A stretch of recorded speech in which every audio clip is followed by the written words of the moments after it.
علامہ اقبال علیہ رحمہ فرماتے ہیں کہ میں گھر آیا اور ہمارے گھر کے سامنے ایک سائل کھڑا تھا. سائل چوں قضائے مبرم ہے، جس طرح قضائے مبرم ہوتی ہے، ٹلتی نہیں ہے، اس طرح وہ ٹلنے والا ہی نہیں تھا. میں نے اس کو لا کہا بابا چلا جا، معاف کر، لیکن وہ ضد کر کے گھر کے دروازے کے اوپر کھڑا تھا. میں لاؤبالی کی عمر تھی، تو سکول سے آیا تھا، میرے ہاتھ میں چھوٹی سی چھڑی تھی، تو میں نے اس کے کاسے کے اوپر ماری تو وہ کاسا ٹوٹ کے گر گیا، اور اس کے اندر جو سارے دن کی ریزگاری جمع کی تھی وہ بھی بکھر گئی. تو کہتے ہیں کہ وہ ریزگاری اکٹھی کرنے لگا، اور میرے والد شیخ نور محمد اندر سے کہیں دیکھ رہے تھے، تو وہ باہر آئے. انہوں نے وہ ریزگاری اکٹھی کر کے اس کو دی، اور اس کو اور پیسے دیے، اور اس سے معذرت کی، اور اس کو رخصت کیا، اور مجھے بازو سے پکڑ کے اندر لے گئے. اقبال کہتے ہیں میں نے ساری زندگی اپنے والد گرامی کو یوں بلک بلک کے روتے نہیں دیکھا تھا. میرے والد نے مجھے بٹھا لیا اور کہنے لگے کہ اقبال، اگر قیامت کے دن رسول اللہ نے پوچھ لیا کہ تیرا بیٹا فقیروں کے کاسے توڑتا تھا، تو بتا میں حضور کو جواب کیا دوں گا. تو کہتے ہیں کہ بس وہی لمحہ میری تربیت کا تھا. بلکہ اقبال پھر ساری زندگی کہا کرتے تھے نام تو از پدر آموختم، حضور آپ کا نام، آپ کی محبت میں نے اپنے باپ سے سیکھی. یعنی حضور کا سامنا کیسے کروں گا. اور پھر یہ اقبال کے کلام میں آخر تک یہ چیز آتی ہے کہ کیسے حضور کا سامنا ہوگا. تو غنی از ہر دو عالم من فقیر، روز محشر عذرہائے من پذیر، گر تو می بینی حسابم ناگزیر، از نگاہ مصطفیٰ پنہا بگیر. اقبال بھی پھر آخر میں دعا کرتے ہوئے اللہ کی بارگاہ میں عرض گزار ہوتا ہے، مالک تو غنی ہے، میں تیرا فقیر بندہ ہوں، تو مجھے یوں ہی معاف کر دے، میرا حساب نہ لینا. لیکن اگر میرا حساب لینا بڑا ضروری بھی ہوا تو یہ مہربانی کرنا حضور کے سامنے نہ لینا، میں حضور کو کیا منہ دکھاؤں گا.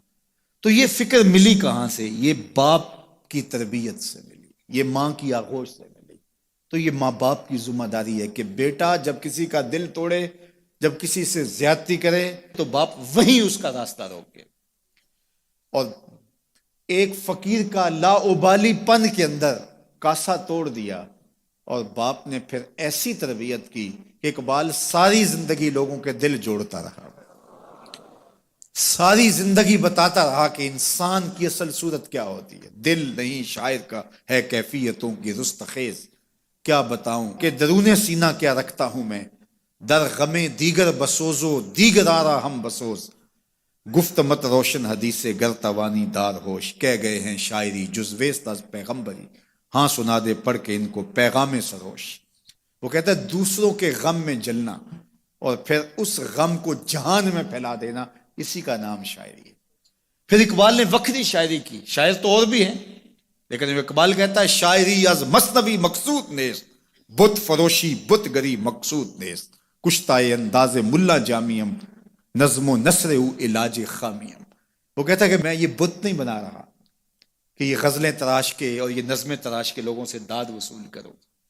بلکہ کسی نے اقبال کو کہا یار کوئی غزل تو سناؤ، تو اقبال رو پڑا، کہا حضور میں اپنے شعروں کی داد قیامت کے دن آپ سے ہی لوں گا.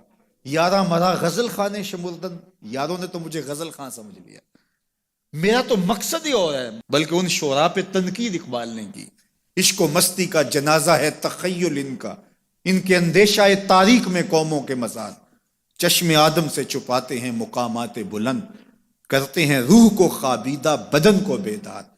ہند کے شاعر و صورت گر و افسانہ نویس، آہ بیچاروں کے اعصاب پہ عورت ہے سوار. ہر وقت لب و رخسار کے تذکرے، ہر وقت نشیلی آنکھوں کی کہانیاں، ہر وقت قدے رانا کی باتیں. کہا تم اس خول سے نکل ہی نہیں رہے، تمہاری شاعری صرف ایک عورت کے گرد گھوم رہی ہے، جس نے اس کو تخلیق کیا، اس خالق کے جلوے بھی تو دیکھو نا. تو اقبال پھر اقبال بنتا ہے، اور اس کو یہ شعور، یہ آگہی، یہ نور ملتا کہاں سے ہے؟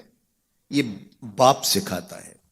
باپ کے بعد پھر مولوی میر حسن ملتا ہے، جو استاد اقبال کو اقبال بنا دیتا ہے. تو یہ ماحول انسان کو سکھاتا ہے. تو میں اور آپ دیکھیں کہ ہم اپنی اولاد کو کیا دے رہے ہیں.